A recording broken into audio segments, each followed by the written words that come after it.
Toilet paper rolls are versatile. They can be used for creative and fun crafts. Here is a simple DIY guide to help you build your own castle for your Halloween decorations. You will need empty toilet paper rolls, 4 to 8 depending on the size of your castle, scissors, glue, paint, and decorative items, glitter, stickers, or whatever you like. Use scissors to cut out shapes for windows, make a roof, and secure it with a glue gun. You can also make towers for your castle.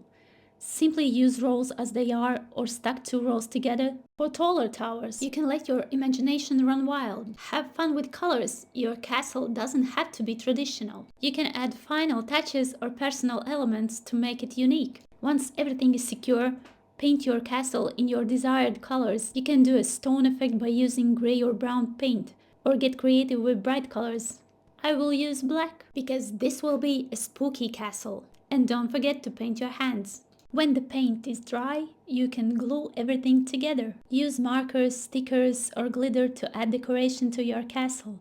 You can draw bricks, flags, or add other fun designs, like spooky faces.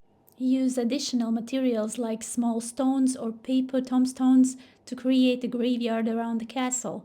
You can easily make tombstones by cutting cardboard into tombstone shapes and paint them gray or white. Add any spooky elements you want, such as spiderwebs, witches, or pumpkins. Use LED tea candles or a string of lights. It will make your castle light up. Creating a spooky castle for Halloween using toilet paper rolls and other materials can be a fun project for all ages. Let your creativity shine and have fun making spooky castle. Happy Halloween!